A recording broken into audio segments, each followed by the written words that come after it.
నమస్కారం. City news తెలుగుకి స్వాగతం. ఈనాటి వార్తా విశేషాలు. మాజీ మంత్రి జోగి రమేష్ నివాసంలో ఏసీబీ తనిఖీలు చేపట్టారు. ఉదయమే ఇబ్రహీంపట్నంలోని జోగి రమేష్ నివాసంలో 15 మంది ఏసీబీ అధికారులు ఫైళ్లను పరిశీలిస్తున్నట్లు తెలిసింది. అగ్రిగోల్డ్ భూముల వ్యవహారంలో ఆయన ఇంట్లో అధికారులు సోదాలు చేస్తున్నారు. సిఐడి స్వాధీనంలో ఉన్న భూముల్ని కబ్జా చేశారనే ఆరోపణలతో ఆయన కుటుంబీకులపై కేసు నమోదు చేశారు. ఈ వ్యవహారంలోని ఏసీబీ అధికారులు సోదాలు చేస్తున్నట్లు సమాచారం. ఈ సోదాల గురించి పూర్తి వివరాలు తెలియాల్సి ఉంది.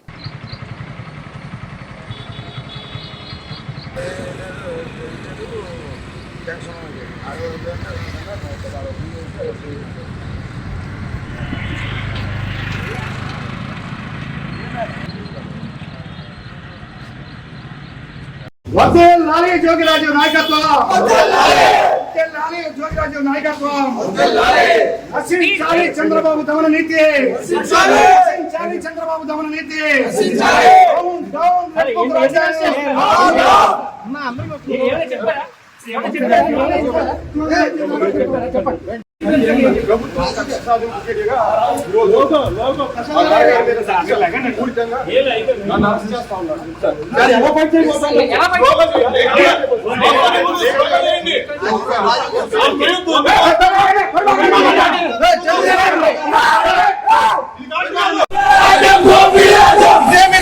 ఇదేమి రాజ్యం, నశించాలి రెడ్ బుక్ రాజ్యాంగం.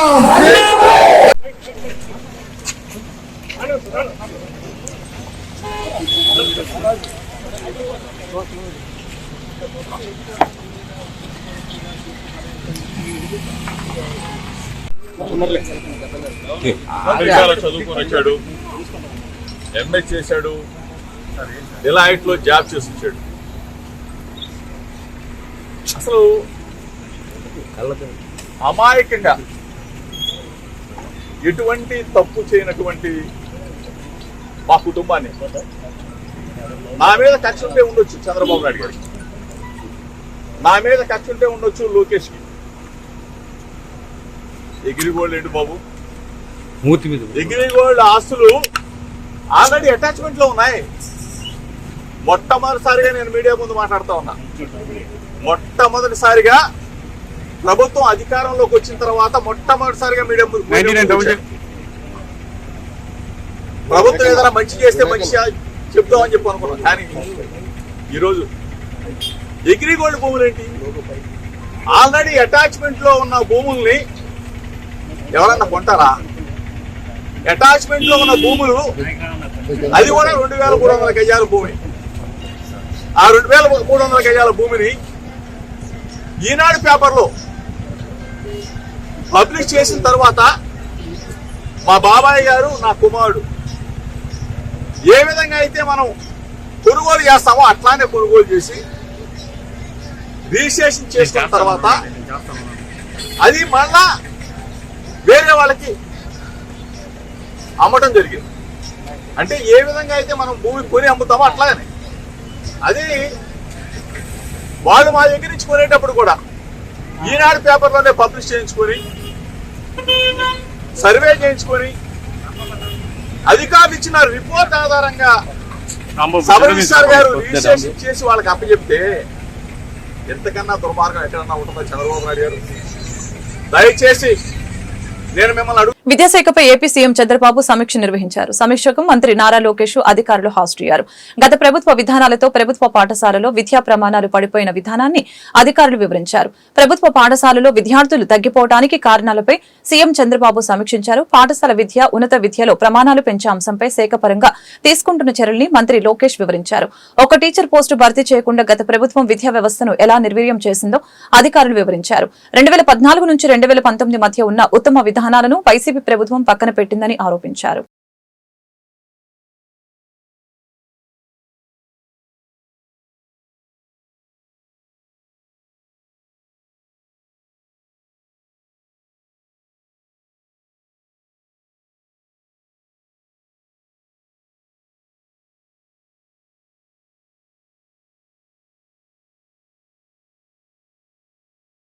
మాడుగుల అనకాపల్లి చోడవరం నియోజకవర్గం ఎంపీటీసీలు జెడ్పీటీసీలతో తాడేపల్లిలోని తన క్యాంపు కార్యాలయంలో వైఎస్ఆర్సీపీ అధినేత మాజీ సీఎం వైఎస్ జగన్మోహన్ రెడ్డి సమావేశమయ్యారు.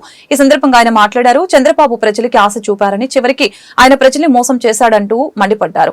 ఎంతో ఆర్థిక సంక్షోభం ఉన్న మన ప్రభుత్వం సాకులు చూపలేదు. మాట తప్పకుండా మేనిఫెస్టోను అమలు చేశాం. మేనిఫెస్టోని భగవద్గీత, బైబుల్, ఖురాన్లా భావించాం. ఎన్నికల్లో ఇచ్చిన మాట కోసం కట్టుబడి పనిచేశాం. ప్రతి ఇంటికి మించి పనిచేశాం.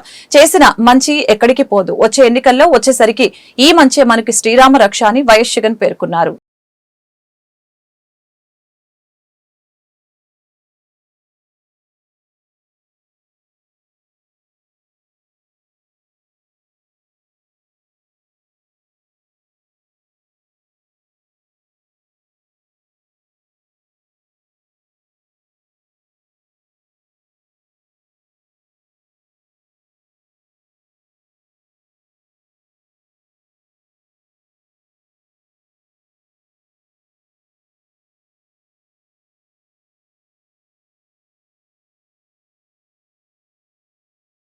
నెల్లూరు జిల్లాలోని శ్రీహరికోటలోని సతీష్ ధావన్ అంతరిక్ష కేంద్రంలో జరిగిన ప్రపంచ అంతరిక్ష ఉత్సవాల్లో ఆంధ్రప్రదేశ్ రాష్ట్ర ఉప ముఖ్యమంత్రి పవన్ కళ్యాణ్ పాల్గొన్నారు.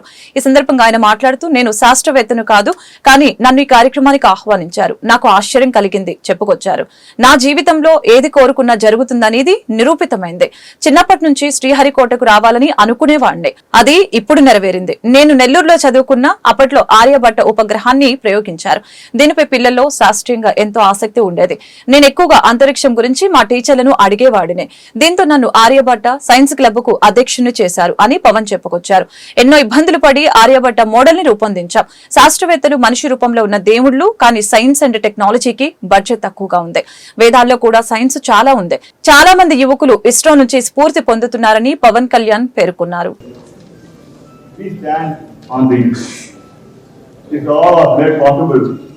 Because you are able to stand on the shoulders of the giant like this. Very interiors of India, interiors of Bharat. We go there and we reach out. We try to identify them. We try to educate them. We try to dig the, we try to inculcate the scientific temperament in them. ఇవన్నీ చెప్తుంటే చాలా ఆనందంగా సగటు భారతీయుడు సగటు ఒక మధ్యతరగతి దిగువ మధ్యతరగతి డబ్బులు ఉన్న వాళ్ళ దగ్గర విలువలు మటుకు చాలా ఆకాశాలకు కొంత విలువలు ఉంటాయి.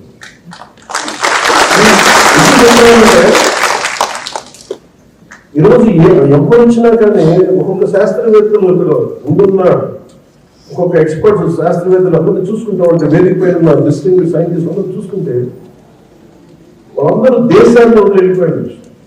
ఈ జ్ఞానాన్ని అమెరికాకు ఇంకో కంట్రీస్కు వెళ్ళిపోయినచ్చు. వాళ్ళ దేశభక్తి కానీ వాళ్ళ నేల మీద ప్రేమ ఎంత ఉందంటే వాళ్ళకి ఉండిపోయారు. భారతదేశాన్ని పెట్టగలిగారంటే వాళ్ళు కొన్ని ఉద్దేశులు. ఆ విలువలు మన ఇళ్లలో ప్రారంభం, మన తల్లిదండ్రుల దగ్గర ప్రారంభం, మన అధ్యాపకుల దగ్గర ప్రారంభం, టీచర్ల దగ్గర ప్రారంభం. సో నాకు అమెరికా చెప్పింది ఏంటంటే, అంటే మీరు అందరూ విజిల్స్ వేస్తున్నా ఏళ్ళు వేస్తుంటే నాకు చాలా ఇబ్బందిగా వస్తుంది. కాకినాడ పోర్టు కేంద్రంగా జరుగుతున్న రేషన్ బియ్యం అక్రమ రవాణాపై ఉక్కుపాదం మోపేందుకు ప్రభుత్వం తీసుకుంటున్న చర్యలు ఫలితాన్నిస్తున్నాయని రాష్ట్ర పౌర సరఫరాల శాఖ మంత్రి నాదెండ్ల మనోహర్ స్పష్టం చేశారు. కాకినాడ పోర్టులో అక్రమాలు ఆగాలి, ఆపి తీరుతామని తెలిపారు. అందుకు ప్రభుత్వ పరంగా తీసుకోవాల్సిన చర్యలు కొనసాగుతాయని తెలిపారు. మంగళవారం కాకినాడ కలెక్టరేట్ లో పోర్టు కార్మికులు, ట్రాన్స్పోర్టర్లు, ఎగుమతిదారుల ప్రతినిధులతో సమావేశమయ్యారు. ఈ సందర్భంగా నాదెండ్ల మనోహర్ మాట్లాడారు. గత 5 ఏళ్లుగా రాష్ట్రంలో పీడీఎస్ బియ్యం అక్రమ రవాణా విచ్చలవిడిగా సాగుతుందని తెలియజేశారు. ఆహార భద్రత చట్టం కింద రాష్ట్ర వ్యాప్తంగా 1,47,00,000 రేషన్ కార్డుల ద్వారా ఉచితంగా బియ్యం సరఫరా చేస్తుంటే ఆ బియ్యాన్ని 10 రూపాయల లోపు ధరకి వినియోగదారుల నుంచి కొనుగోలు చేసి బ్రోకెన్ రైస్, బాయిలర్ రైస్ పేరిట ఇతర దేశాలకు ఎగుమతి చేస్తూ అమ్ముకుంటున్నారని తెలియజేశారు. మనోహర్ తో పాటు civil supplies corporation MD Veerapandian, collector Shan Mohan, port authority అధికారులు, రెవెన్యూ పోలీస్ అధికారులు పాల్గొన్నారు. కాకినాడ పోర్టులో గతంలో జరిగిన అక్రమ రవాణా గురించి ఉక్కుపాదంతో రాష్ట్ర ప్రభుత్వం అందరి సహకారంతో క్షేత్రస్థాయిలో మార్పు తీసుకురావాలనే చేసిన ప్రయత్నం చాలా వరకు మంచి రిజల్ట్సే అందిస్తూ ఉంది. అయితే కొంతమంది లారీ యాజమానులు, అదేవిధంగా ఇక్కడున్న హమాలీలు, స్థానికంగా ఉన్న వ్యాపారవేత్తలు చిన్న చిన్న ఇబ్బందుల గురించి మా దృష్టికి తీసుకొచ్చినప్పుడు ఇవాళ ఉదయం అందరు స్టేక్ హోల్డర్స్ తోటి కలెక్టర్ గారి సమక్షంలో మా శాఖ నుంచి అదేవిధంగా స్థానిక ప్రజాప్రతినిధులు, శాసనసభ్యులు అందరితో కూడా మాట్లాడి పోలీస్ అధికారులతో కూడా చర్చించిన తర్వాత మాకు అర్థమైంది ఏంటంటే గతంలో సుమారు 1000 నుంచి 1100 లారీలు ప్రతిరోజు కాకినాడ యాంకరేజ్ పోర్ట్కి బియ్యం సరఫరా కోసం రవాణా చేస్తూ ఉండేవాళ్ళు. ఆ పరిస్థితి మళ్ళీ తీసుకురావడానికి మేము చేయాల్సిన ప్రయత్నం ఏంటనేది మేము ఇందాక నుంచి చర్చించుకున్నాం. ఒకటేంటంటే ఇక్కడ ఏర్పాటు చేసిన చెక్ పోస్ట్, దీన్ని బాంబే కాటా చెక్ పోస్ట్ అంటారు, దీన్ని ఇంకొంచెం ఆధునీకరణ చేసి సకాలంలో తక్కువ టైంలో, ఇప్పుడు ప్రస్తుతం ఒక్కో లారీకి 20 నిమిషాలు పడుతుంది, ఇంకా తక్కువ టైంలో దాన్ని చెక్ చేసే విధంగా మా ఎండి గారు దానికి తగిన ఏర్పాట్లు చేసే విధంగా కొన్ని నిర్ణయాలు తీసుకున్నాం. అందులో ముఖ్యమైనది ఏంటంటే టెక్నికల్ అసిస్టెంట్స్ని మేము మా సిబ్బందిని పెంచుతాం. దాదాపు 12 నుంచి 14 మంది మనకు అవసరం అనేది ఒక నిర్ణయానికి వచ్చాం. ఆ 12 నుంచి 14 మంది అదనంగా టెక్నికల్ అసిస్టెంట్స్ని ఈ వారం నుంచే మేము ఏర్పాటు చేసి ఇక్కడ జాప్యం జరగకుండా త్వరతగిన వాళ్ళని ఆ లారీని పంపించే విధంగా మేము కార్యక్రమం చేస్తాం. దీంతో పాటు పల్నాడు జిల్లా దుర్గి మండలం ముటుకూరు గ్రామానికి చెందిన కార్డ్స్ సంస్థ బాలబాట డిఓ కుక్కుమూడి సమీరాకు బాలబాట ఉత్తమ బాల ఉపాధ్యాయుల అవార్డు రావడం జరిగింది. కార్డ్స్ సంస్థ బాలబాట డిప్యూటీ డైరెక్టర్ తాళ్ళూరు అమర్నాథ్ అన్నారు. కుక్కుమూడి సమీరా కార్డ్స్ సంస్థ బాలబాట డిఓగా గత 3 సంవత్సరాల నుంచి పనిచేస్తున్నట్లు తెలియజేశారు. అలాగే తన బాలబాట పిల్లల్ని కూడా శ్రద్ధతో చదివిస్తున్నట్లు తెలియజేశారు. ఈ అవార్డు రావడం చాలా సంతోషంగా ఉందని తెలిపారు. నా సేవలను గుర్తించి ఈ అవార్డు ఇచ్చినందుకు కార్డ్స్ సంస్థ డైరెక్టర్ డాక్టర్ స్వర్ణలత మేడం గారికి, డిప్యూటీ డైరెక్టర్ తాళ్ళూరి అమర్నాథ్ గారికి, ఆర్సీఓ పేరుపోగు ప్రసాద్ గారికి, ఏసీఓ కుక్కుమూడి ప్రసాద్ గారికి, కార్డ్స్ సంస్థ బాలబాట యాజమాన్యానికి కృతజ్ఞతలు తెలిపారు.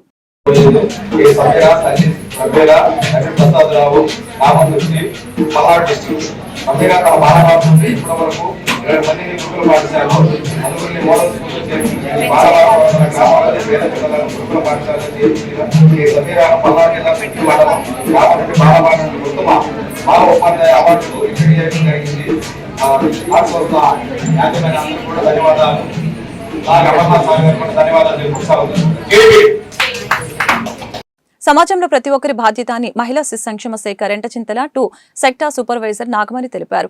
మంగళవారం రెంటచింతల మండలం పరిధిలోని తుమ్రుకోట గ్రామంలోని జిల్లా పరిషత్ ఉన్నత పాఠశాలలో మహాశక్తి 100 రోజుల కార్యక్రమంలో భాగంగా ఆడబిడ్డల్ని రక్షిద్దాం, ఆడబిడ్డల్ని చదివిద్దాం కార్యక్రమాన్ని నిర్వహించడం జరిగింది. ఈ సందర్భంగా బాలికలతో కలిసి ర్యాలీ చేపట్టారు. ఈ సందర్భంగా బాలికలను ఉద్దేశించి సూపర్వైజర్ నాగమణి మాట్లాడారు.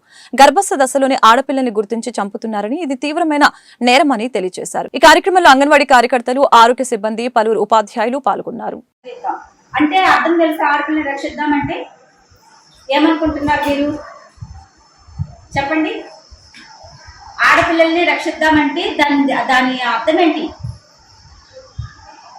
చెప్పండి? ఒకళ్ళైనా చెప్పొచ్చు, తెలుగులోనే కదా ఉంది, అర్థమవుతుందా మీకు? నేను అడిగింది ఆడపిల్లల్ని రక్షిద్దామంటే అర్థం ఏంటి?